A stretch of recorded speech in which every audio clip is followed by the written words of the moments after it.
नमस्कार, श्री स्वामी समर्थ. स्वागत आहे तुमचे सर्वांचे माझ्या यूट्यूब चॅनलमध्ये. चला तर मग आजच्या नवीन व्हिडिओला आपण सुरुवात करूया. 31 मे रोजी आहे अधिक महिन्यातील पौर्णिमा तिथी. ही वर्षातील सर्वात पुण्यदायी तिथी मानली जाते. हा दिवस धनप्राप्ती, सकारात्मक ऊर्जा आणि चंद्र भगवान श्री हरी विष्णू आणि माता लक्ष्मीची कृपा मिळवण्यासाठी अत्यंत शुभ मानला जातो. धर्मशास्त्रानुसार पौर्णिमेच्या दिवशी चंद्र आपल्या 16 कलांनी पूर्ण असतो, त्यामुळे वातावरणात सकारात्मक ऊर्जा वाढते आणि मानसिक शांतता मिळते असं मानलं जातं. विशेषतः अधिक मासातील पौर्णिमेला भगवान श्री हरी विष्णू आणि सत्यनारायण सोबतच चंद्रदेवांची पूजा केल्याने घरात सुख समृद्धी, धनलाभ आणि समाधान येतं अशी श्रद्धा आहे. आता यंदाची पौर्णिमा तिथी ही 30 तारखेला आहे की 31 तारखेला आणि या दिवशी कोणते शुभ मुहूर्त असणार आहेत? हिंदू पंचांगानुसार अधिक मासातील पौर्णिमा तिथी ही 30 मे 2026 रोजी शनिवारी सकाळी 11:57 सुरू होणार आहे आणि 31 मे रोजी दुपारी 12:14 ही तिथी असणार आहे. त्यामुळे उदय तिथीनुसार काही ठिकाणी 30 मे रोजी व्रत ठेवलं जाईल, तर दान त्यानंतर पूजेसाठी 31 मेलाही विशेष महत्त्व दिलं जाईल. त्यानंतर बघा, या दिवशी स्नान दानासाठी शुभ वेळ पहाटे सूर्योदयानंतर असेल. चंद्राला अर्घ्य देण्याची संध्याकाळची चंद्रोदयानंतरची वेळ शुभ मानली जाते. त्यानंतर विष्णू पूजेसाठी शुभ मुहूर्त असणार आहे सकाळी आणि प्रदोष काळात. शिवाय लक्ष्मी पूजेसाठी विशेष वेळ असणार आहे संध्याकाळी दीप प्रज्वलन झाल्यानंतर. आता या पौर्णिमेच्या दिवशी काही अत्यंत शुभयोगसुद्धा जुळून येत असल्याचं पंचांगात सांगितलं गेलं आहे. तसे या दिवशी सिद्धियोग जुळून येतोय, जो कार्यसिद्धी आणि यशासाठी शुभ मानला जातो. शुभयोग आहे जो मानसिक शांतता आणि घरातील सकारात्मक ऊर्जा वाढवणारा शुभ मानला जातो. त्याचबरोबर विष्णू कृपा योग आहे, जो भगवान श्री हरी विष्णूंची विशेष कृपा मिळवण्यासाठी उत्तम मानला जातो. या दिवशी चंद्रबल प्रभाव आहे. मनातील नकारात्मकता कमी करून आत्मविश्वास वाढवणारा हा दिवस आहे आणि हा शुभयोग आहे. अधिक महिना हा भगवान श्रीहरी विष्णू यांना समर्पित मानला जातो. त्यामुळे या महिन्यातील पौर्णिमा ही साध्या पौर्णिमेपेक्षा अधिक फलदायी मानली जाते. या दिवशी केलेले जप, दान, व्रत आणि पूजा हे अनेक पटींनी पुण्य देतात अशी ही श्रद्धा आहे. विशेषतः आर्थिक अडचणी कमी होण्यासाठी, वैवाहिक जीवनातील तणाव कमी होण्यासाठी, पितृदोष शांतीसाठी, मानसिक अस्थिरता कमी करण्यासाठी, घरातील नकारात्मक ऊर्जा दूर करण्यासाठी ही पौर्णिमा महत्त्वाची मानली जाते. मग या अधिक महिन्यातील पौर्णिमेच्या दिवशी नेमकं काय करावं?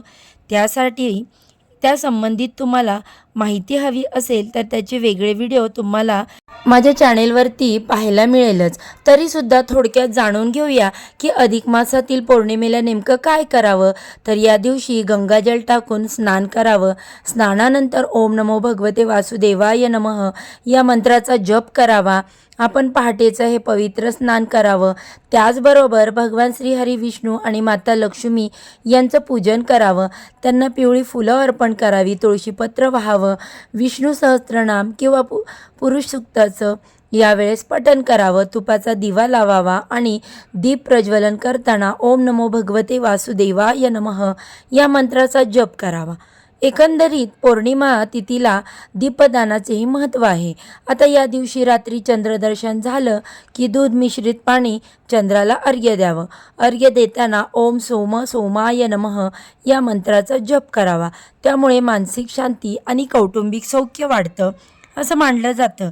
आधी सांगितल्याप्रमाणे या दिवशी दीपदानालाही विशेष महत्त्व आहे, म्हणून आपण दीपदान करावं.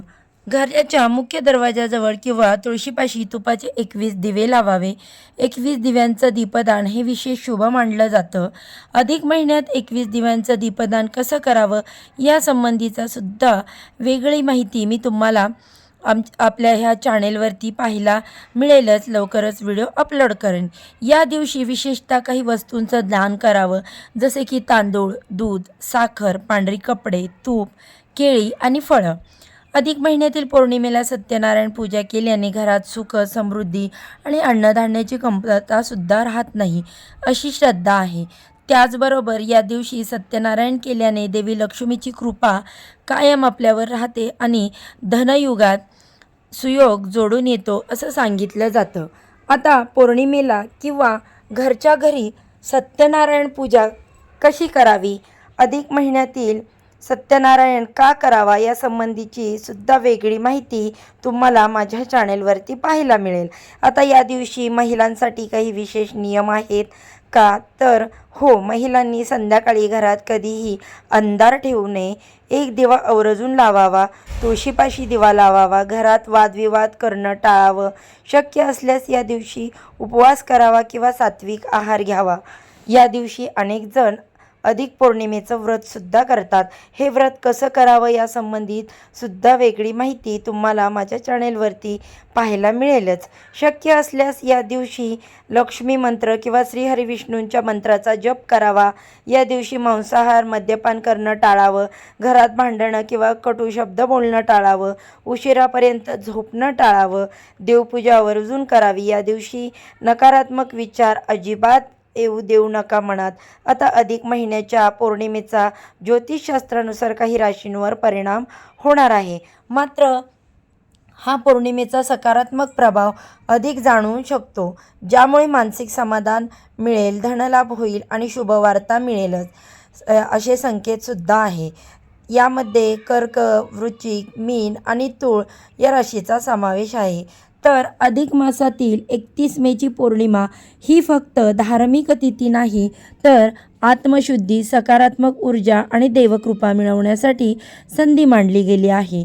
श्रद्धेने केलेले उपाय, दान, दीपदान आणि विष्णुपूजन हे लक्ष्मीचे पूजन हे जीवनात शांतता, समाधान आणि धनलाभ करून देणारे ठरू शकतं, असं सांगितलं जातं. मग अधिक मासाच्या पौर्णिमेविषयी आणखी काही प्रश्न तुम्हाला पडले असतील तर कमेंटमध्ये नक्की विचारा. त्याचं योग्य माहिती देण्याचा प्रयत्न मी नक्कीच करेन. अशाच प्रकारच्या माहितीपूर्ण व्हिडिओसाठी माझ्या चॅनेलला सबस्क्राईब केलं नसेल तर सबस्क्राईब करा, बेल आयकॉनला देखील क्लिक करा, म्हणजे माझ्या चॅनेलवरती मी जेव्हा पण नवीन व्हिडिओ अपलोड करेल त्याचे नोटिफिकेशन सर्वात आधी तुम्हाला मिळेल आणि तुम्ही एक पण व्हिडिओ मिस करणार नाही. तसेच योग्य आध्यात्मिक मार्गदर्शनासाठी माझ्या चॅनेलला सबस्क्राईब करायला अजिबात विसरू नका आणि असे छान छान नवनवीन व्हिडिओ पाहण्यासाठी चॅनेलला फॉलो देखील करा. चला तर मग आजच्या व्हिडिओचा इथेच एंड करते. उद्या अशा छानशा माहितीसोबत पुन्हा नव्याने भेटू. सर्वांना श्री स्वामी समर्थ. ओम नमो भगवते वासुदेवाय नमः.